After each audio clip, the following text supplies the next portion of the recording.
We have just completed celebrating Christmas. And I told you that it's my favorite holiday of the year. As a matter of fact, it's my favorite season of the year. And I'd love to take all of this fellowship, this discipleship. I love to take all this love, this charity, this servitude. I love to take all this joy, this celebration, if you will, and put it in a bottle and put a cap on it. And throughout the course of the year, I like to sprinkle it all over the place because we're living in some tough times. I don't know if you've noticed, but there's wars and rumors of wars, and there's prophecy being fulfilled. And I feel that we are being distracted.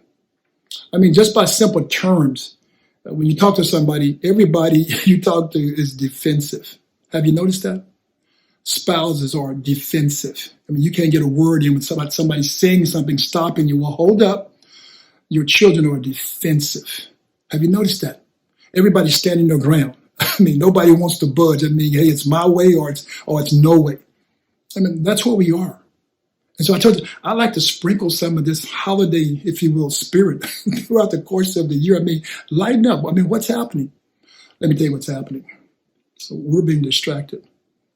I mean, the bottom line, we're supposed to be living this life every single day as a light, shining brightly to a world that's crippled, if you will, that's dying, that's disabled, that's handicapped, all those terms. I mean, this world is on life support. And we're running around having a great time. I mean, having a great time. And don't get me wrong, I want you to enjoy your life because I don't think enough of you do. So I want you to enjoy your life. But this world is barely making it. And with all the distractions that you see between social media, TV, music, you name it, I mean, it's here. It's up on us. And we can stick our head in the sand and just try to live a saved life, if you will, and ignore everyone else. But that's a problem also. We are totally distracted by now. Everything that's coming at us, everything, from your husband to your wife, from your children to your work, it's all getting the best of us. And some of you are at a boiling point right now. Some of you went out and you bought so much stuff, not just during this season, just throughout the course of the year. Everybody's just spending. It's like a greed. Yeah, a need for greed is just running through this atmosphere. And we don't know how to stop it. I mean, everybody's addicted. They're just buying and buying and buying and just keep on going and going and going. Like the Energizer Bunny, like nobody's stopping. Have you noticed all the traffic? I mean, just not car traffic, foot traffic. I mean, just not foot traffic, but vocal traffic. People just spouting out stuff all over the internet, all over Facebook and social media. I mean, they're just wars and rumors of wars between people. Forget about countries. People. Let me do this before I go any further. Because I truly believe that no one's pouring into you. Yeah, this is an individualized conversation. No one's pouring into you. No one's telling you that you're awesome. And so if no one's told you how awesome you are, let me tell you right now, you're awesome. You see, that's our problem. Let that sink in for a moment. You are awesome. When God created you, He created a good thing, a pleasurable thing. You're awesome. And this world from day one has been trying to strip you of your awesomeness, if you will. This world, yes.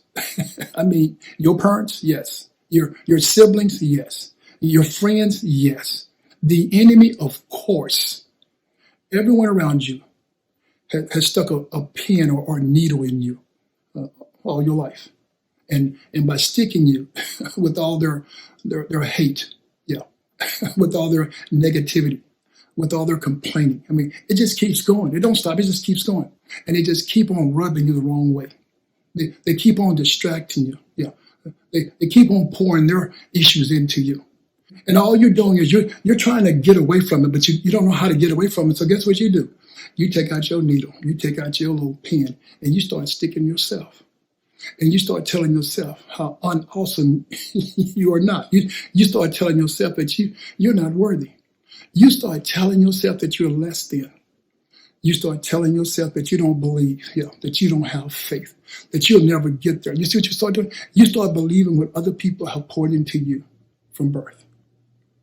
Now, I know you're looking at me and saying, well, no, Donnie, when my child was born, I was telling my child how pretty they were, how nice they were. Yeah, you might were, but you weren't living that way. And so what you don't live, you can't give. Let me say it again. What you don't live, you can't give. So many of us are trying to give our children stuff, all this stuff, you know what I'm saying? Just whatever it is, whatever materialistic thing we can do to keep them up with the Joneses, we're trying to give it to them. But we're not giving them the best of ourselves because guess what? Because we don't believe in ourselves. And so we don't have the best of ourselves to give to no one because we don't believe that we're the best. We believe that we're so messed up inside because we did something way back then. And so that thing is still up on us. That thing is still holding us down. It's got us feeling, like we're lower than low and that we can't be forgiven. Why not? Why not you? I told you, this world has us so distracted that we feel less than. We don't feel greater than. We don't feel more than. People say, I got more than enough. We make all these statements and then we go home and we feel depressed. We feel down. We feel out. We feel low. We don't feel like no one loves us. And that's why I open up by telling you how awesome you are. Jesus was 12 years old and he was focused. He was focused on his assignment, focused on his mission, focused on his task. His mother and father found him talking to doctors and they were amazed at his intelligence. All the things that he was asking them and that they were asking him, and he was delivering. And his parents see him and they were amazed as well. Like, boy, what you doing with all that inside of you? Parents, let me tell you something. Your children have so much inside of them. They have a capacity to learn.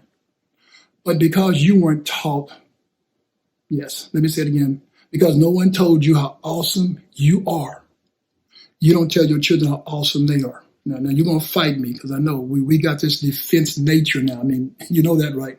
Everybody defends everything. I mean, everybody's standing their ground, and so whatever you say, I'm going to defend myself against it. Even though you're telling me something that really should encourage me, should inspire me, I don't want to receive it because I'm defensive. That's what we are. Spouses are defensive. Yeah, everything you say out of your mouth, I'm defending it could be something that I need to really do and really hear, but I'm so defensive, I'm going to attack you first before I even hear what you say. Father, what are we doing? Your children can't say that to you, but you're doing defensive and you saying no, and you're just having a mean nature. How is that Christ-like? What the heck is that? Where did that come from? I told you, we're debating everything. Don't call me a Christian. I'm not a Christian. I don't want to be called a Christian. Well, okay. Are you a believer? Well, yeah. Okay, then you're a believer. I mean, if that term hurts you that much, I get it. That's not a thing that I want to celebrate because Christmas is a pagan. Oh, okay. So don't celebrate the word Christmas. Celebrate Jesus Christ's birthday. Will that work for you? I mean, come on, guys. We're debating and fighting everything. Your light should be shining so brightly that when you have children, I mean, they see that light, and guess what? They want that light. I mean, they grow from that light. I mean, that light is inspiring. That light is encouraging. But all the picking since birth, they don't see any light in you. You got too many holes in you. I mean, you're full of depression and mental health issues. I mean, you're full of sadness and just despair. And you're trying to raise a family with all that. You got all that on you. Because at 12 years old, let me just use 12, okay? It could be 19 with you. It could be 30. Let me just use 12. Jesus is focused at 12.